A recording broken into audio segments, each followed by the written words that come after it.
Hello and welcome to News and Views for June the 19th, 2025. Doesn't look like there's a whole lot going on this coming weekend, but certainly lots in the near future. We are coming up on Canada Day, and the town is putting on a big spread at Riverbend Park this year. You can check that out in the paper, on our community announcements, and online, as well as posters around town. I believe festivities start around 2:30, run right until dark, ending with some fireworks. So definitely a time to stay in town for Canada Day. Although if you're not staying in town, there are celebrations all over the area, including a big one out in Minnedosa, just 20 minutes up the road. We have 4 items on the show today of events that have taken place in the near past. First of all, we were out at Grillin For Good. That was out at Co-op. It was a partnership between Co-op and High Life, raising funds for the Salvation Army Food Bank. So that was just this past week. And as well, there was the Titans Fish Fry, which took place at the ball game last week. And this was raising funds. It was split actually between the Neepawa Titans and the Neepawa Cubs. So winter and summer sports coming together for an event there. And then we have 2 biggies on here, one of which we were out, of course, at the Filipino Heritage Celebration last weekend. Lots of coverage of that coming up in the next week or 2 on the schedule. We just have a bit here on the show today. Some of the interviews we did with some of the regions participating in the cultural presentations and in the parade. So we have those on the show today. And as well, there was a public forum regarding a potential new rec center in town. This is making a long-term plan for a rec center. Nothing is happening in the near future, but they are wanting to get public input on whether we should do this, where we should do this, how we should do this. So we have a few of the highlights on the show here today, and we have the full forum elsewhere in the schedule so you can see what is being proposed and how you can make your voice heard about this new project. Now, if you have anything coming up, any events you wanted us to know about, and also any shows that you'd like to see on NECTV or be a part of, please get in touch with us. You can reach us at 204-476-2639 or by email nactv@wcgwave.ca. Thanks and enjoy the show. Hello, this is Kira at Co-op Neepawa. This June 13th, Co-op is collaborating with High Life to do Grillin For Good. The event features food and great shows. All proceeds will support the Neepawa Salvation Army. Kira McKay, NACTV.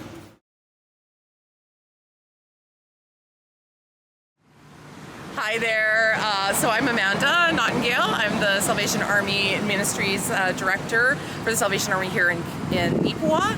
And today we've got a great event going on. It's called Grilling for the Good.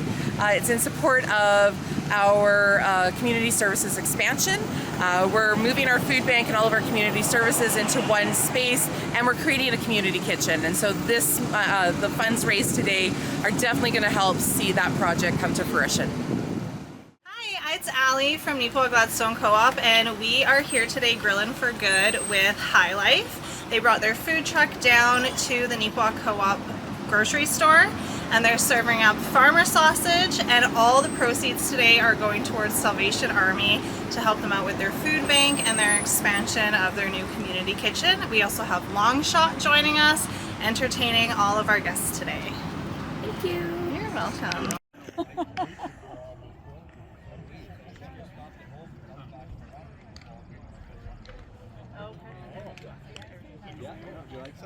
You just tell me what's going on here today. So this is the 4th annual Titans Fish Fry, 2nd year that we've done it in conjunction with the Neepawa Cubs. So the whole goal is to get people to fish fry and out to the ball game. Proceeds, of course, are shared between the clubs. Tonight we've got an absolutely beautiful night. So come on down, get some fish, get some fries, and watch a good ball game. Excellent. I see that the schedule's out now for the Titans home game 20th, right? Yep. Yeah, our home opener is the 20th. So looking forward to that, and got an exciting club, of course, again, and it should be a great year.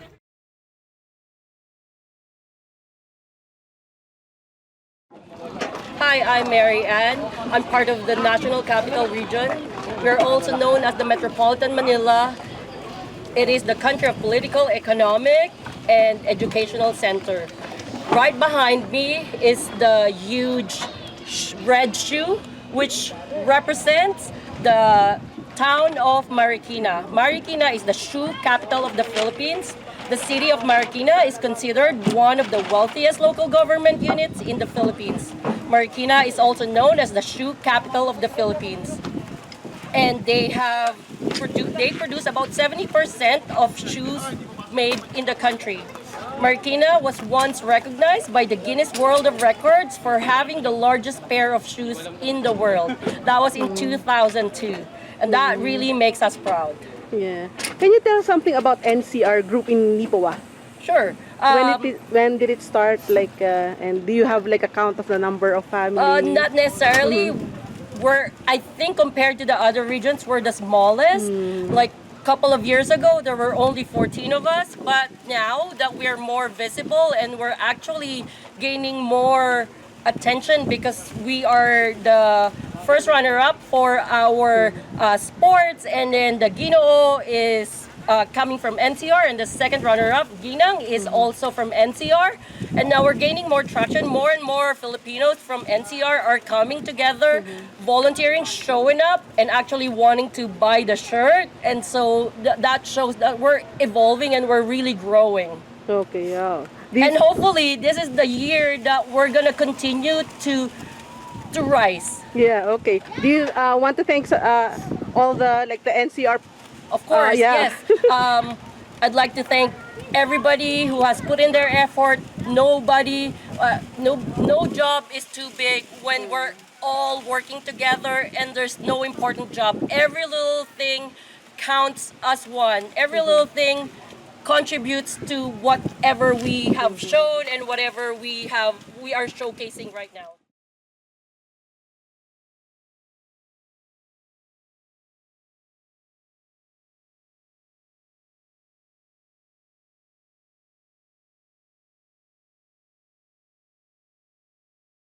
Ito po yung float namin. Pinapakita po namin yung Banawe Rice Terraces. Kasi po sa lugar namin, mountainous po talaga siya. Yung fields po namin, kailangang terrain siya. So, ito po, pinapakita po natin. Ito po yung newly na tanim. Habang lumalaki, hanggang ito po siya. Tapos ito, ready to harvest po siya. So, ngayon, these are the farmers. We call them manguma. Sila po yung magsasaka natin. They will tend the fields and harvest the rice here. And then, this is the agamang. It's where the farmers rest when they want to rest. They can sleep over so they can work early in the morning. Or during, after harvest, we stack the rice here hanggang sa matapos pong ma-harvest lahat para hindi Ito po, dito po sila nagre-rest din. Nagluluto ng mga pagkain nila. So what else? Ito po siya, kwan po ito, we call it bulol. It's a rice god. Pag po na-harvest yung rice natin, binabantayan niya po para hindi manakaw or hindi, para maganda pa rin siya. Meron po dito yung tawag natin dito, tinagbo. It's like, they call it scarecrow in other words. Parang siyang tao. Ang gamit niya is to scare the birds or other animals para hindi makain yung mga crops po. Yun lang naman po ang And ito, traditional, yung mga ito po, kaya po pala siya, kwan ito. Kasi ang pinapakita namin, kalahati ng bundok. Kalahati po siya ng bundok. Tapos ito yung mga, para hindi matangay ng tubig ang lupa at saka yung tubig mismo. Ito nakalagay namin ang mga ito. So, ang mga ito po is naging dekorasyon lang namin na ito yung damit din po namin ito. The capital of tuna in Philippines, which is the Cotabato. So we call this tuna festival for now with a boat in it. So it is inspired from the General Santos City. And then we have, we call that Ratsa. It's a Filipino folk dance. So we have two presentation that we have for Bisdak.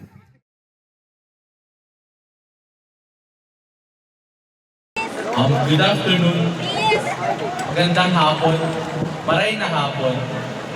This is Peña Francia Festival, and I am Moreno, representing Orago. The miraculous image of Our Lady of Peña Francia portrays the unparalleled and indescribable beauty of Mother of God. The Burden Procession, of Peña Francia has been observed in Bicol since the 18th century as penance and to request for protection from sickness and misfortunes. It is a foot procession where the image of Divino Rostro, Our Lady of Peña Francia, or both, are taken to the major thoroughfares, followed by devotees offering prayers. Established in 1864, Traslacion, which translates to the journey, is the point of the religious rites where the image of Patron and of Divino Rostro is moved from the Basilica Minore of Our Lady of Peña Francia to the Naga Metropolitan Cathedral. The transfer also marks the first day of the 9-day prayers. It is called Novena and Mass. At the end of the Novena, the patron is returned to the Basilica through a fluvial parade, the Traslacion or El Rio. She will be laid in a pond steered by poles called pagoda and accompanied by devotees in canoes and outrigger posts along the stretch of Naga River. After the fluvial parade, the foot procession commences.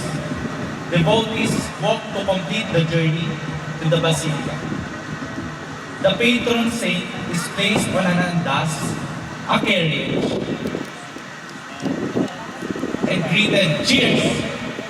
Viva la Virgen! Viva! Viva el Divino Rostro! Viva! Long live the Virgin!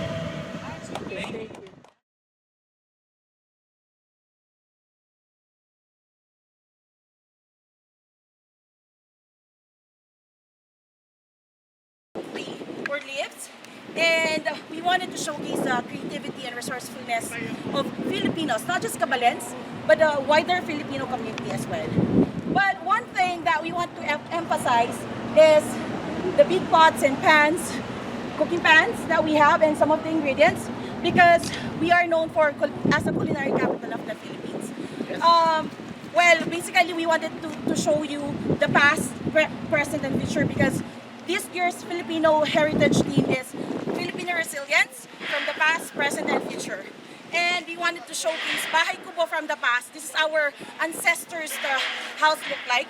And right now, our modern Filipino architectures are actually inspired by the Bahay Kubo, because they're doing their designs and prioritize sustainability, natural ventilation, and cultural heritage as well. And they're actually even modernized concepts which integrates the innovations, the contemporary innovations.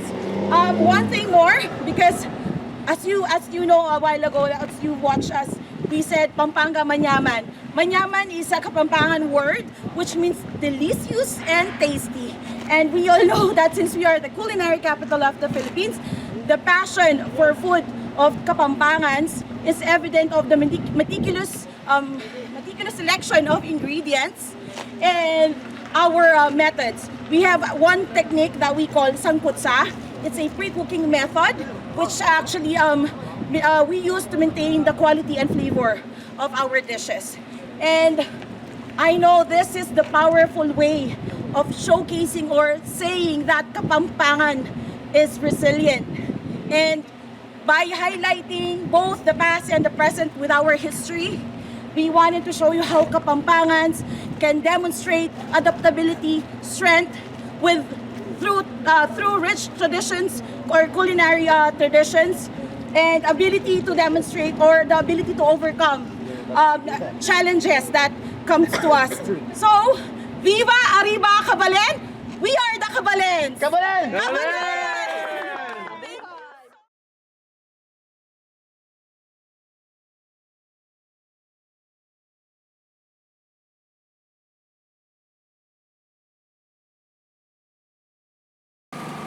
Okay, one Ilocano wisdom. rooted in resilience, standing strong today, soaring toward tomorrow. Good afternoon. We are here in the celebration of the Filipino Heritage 2025. The Ilocano region proudly presents a vibrant and meaningful float that honors the unwavering resilience and ingenuity of Filipino people. Seen through the lens of Ilocano pride, creativity, and natural wonders. At the heart of the float stand two iconic symbols, the Bangi windmills of Burgos, Ilocos Norte, and the majestic Dibulo Falls of Tinapigay, Isabela. These landmarks represent not only the natural beauty, but also the sustainability, strength, and the enduring harmony between tradition and progress. The Bangi windmills, prominently positioned at the front, are skillfully constructed using old and recycled electrical parts, ingeniously transformed into functioning miniature wind turbines. They embody Ilocano innovation and the Filipino ability to repurpose, renew, and rise. Spinning gently, these windmills serve as a powerful metaphor of clean energy and a sustainable future, rooted in resilience and driven by hope. Hi, good afternoon everyone. I am Marcel Palogmep, representative of Calabarzon. I will explain our float for today. Our float is known as Hinulugang Taktak. Hinulugang Taktak, it is derived from the large bell or taktak that was thrown or hinulog into the falls during the 5th and 16th century. Because of that, local villagers consider it too loud. Since then, has become known as Hinulugang Taktak, the place that where the bell is bell. In the float, if you see there's fruits there, it's called sumaka. Upper names of suman. This is suman, made of rice, mango or manga, and this one is, that one is kasoy. Kasoy means cashew. Together with our higantes, where is the higantes? Higantes is there already. Okay. Higantes called the Festival of Calabarzon. We have that mascots or called morions or higantes. That's our float for today. Thank you very much, our Calabarzon. Thank you.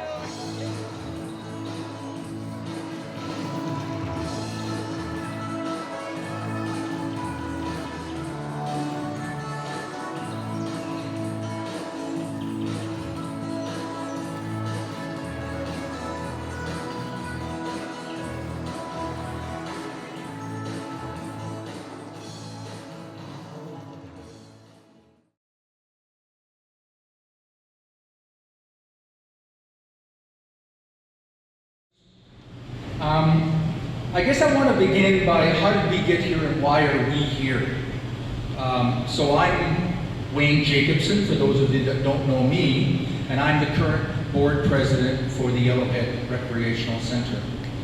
In January of 2023, we received some funding, actually sponsored by the town of Nipoa, from the province of Manitoba, to have an operational and functional audit of the Yellowhead Center by Deloitte Touche. That resulted in a report that was presented later that spring, which made a number of recommendations.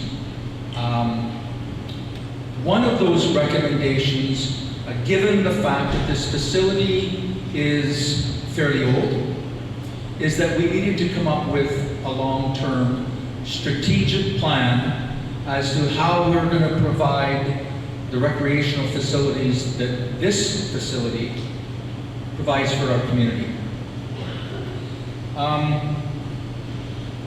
I will say that as we go through tonight, if there are any questions in your mind, about the cost of moving forward, please do not ask them, because we have no idea. Until we figure out what the community wants as far as facilities under one roof and where that facility might be located, we have no idea what the dollars are going to be. I can say that Minnedosa for their facility is roughly $9 million. Verdon for their facility was roughly $14 million. And the town, the city, I guess, I don't know, Swan River, is it still technically a town? The town of Swan River is getting ready to begin progress on a new arena, and I believe the price tag there is $20 million. So we're over the span of this process, we are going to hear some big numbers, but those big numbers only get bigger if we don't do something today for tomorrow.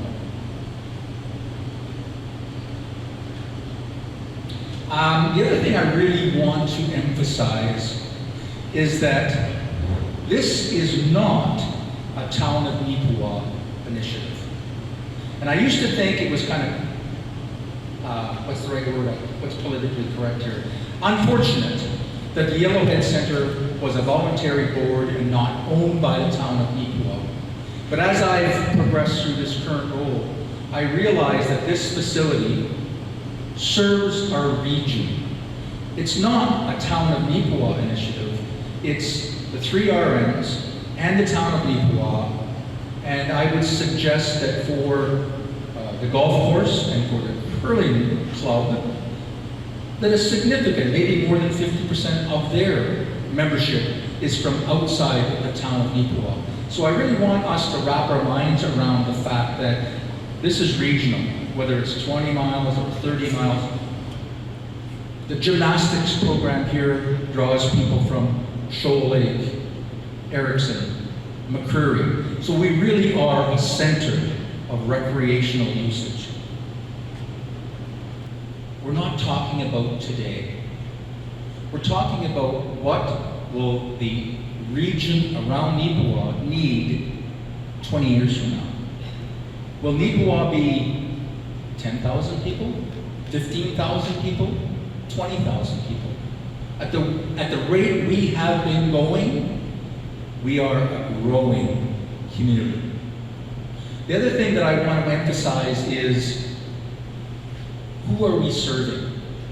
I think I can be corrected, I think I'm fairly close, that a majority of our community is now Filipino. How do we service that population?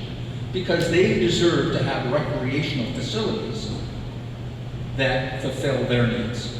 So those are some of the questions that we as a committee have tried to work with as we move forward. And I think what we're looking for to some degree is input as to what else does our community want in a recreational facility? Climbing wall, walking track, daycare facility. And so as we move forward as a planning team, we really need to have a sense of what does our community feel is important under the roof. And that will certainly impact the 4 choices that will be presenting tonight. So site number 1, and I guess I can probably refer to that site as the Chicken Barns, because I think everyone's familiar. I will say that the Gray Family Farms have offered to donate a minimum of 5 acres and possibly more if needed to the new event center. That's a huge bonus, but there are also negative aspects. The number 2 site is the land at the west end of the current curling rink. So the new facility with that option would involve modifications to the current curling rink so that it could be incorporated into the new building. The 3rd site, as I mentioned, is within the I call it, I guess it's most people call it, the 320 development, north and west of the current water tower. And then the fourth location is east of this and that manufacturing, the new building they put up east of the hospital. There's one vacant lot that's not available to the east of it. And then there are 2 lots that are approximately just a little over 4 acres that are currently owned by the town of Nipua. So when we're looking at all 4 options, it's not an easy answer. And I believe I speak on behalf of the entire committee. It's not a decision that we have the right to make. We need to have input from you. And as I mentioned right at the very beginning, this is just a step in the process. If 90% of this room selected one particular site, it doesn't necessarily mean that that's doable. But that's the direction the committee will start working on. And I've been phrasing things like we're going to go ahead with a new facility. And that's the very first question I have for everyone. You'll notice on the wall at the back, there's a flip chart that says yes and one that says no. I think it's prudent to ask our community, should we continue going? Should we proceed with plans for a new facility? So you get a vote. Use your red dot to vote for your #1 location site. And when you're making that decision and that vote, please bear in mind what we've talked about. The possibilities, the pros, the cons. And I guess in my mind, what I really don't want, and I hope I'm around in 20 years, but yeah, in 20 years, I really don't want my grandchildren to say, why didn't they do this? They had an opportunity that doesn't come around very often within a community. Do you think that these sites, these options are going to serve your municipalities? I think they would serve the needs of our residents in the north end of North Cypress, Langford. If anybody has any other suggestions, I'd be open to that as well. But I think for the location of them and proximity to where the current facilities are and the users of our citizens that use them, I think they would serve them just as well. And I'm a huge fan of density and densification. Yep. So I think that there's an attraction effect now that Nipua has grown to a certain size, and it's hard to fight that. And like in the RM of Rosedale, the only way that you could compete with this is to give up valuable farmland. Right. And I think that that's not a best use of that land. Yeah. And then if we give 10 acres to a recreational facility, that's 10 acres of some habitat that has to be drained, a waterway that has to be straightened, and I don't agree with that. Whereas here, like, I'm a big fan of Site 2 because it's infill and density. Yeah. And I live in towns that have grown and shrunk. And when a town shrinks, that big footprint is really hard to manage. But a dense town that shrinks just gets shorter. Yeah. And so long term, like where's Nipua going to be in 100 years? If you can infill, it's probably going to be better off. So I think that there's infrastructure here. So the RMs don't really have the ability, we have too many competing pressures to start putting in $5 million worth of waterworks. Yeah.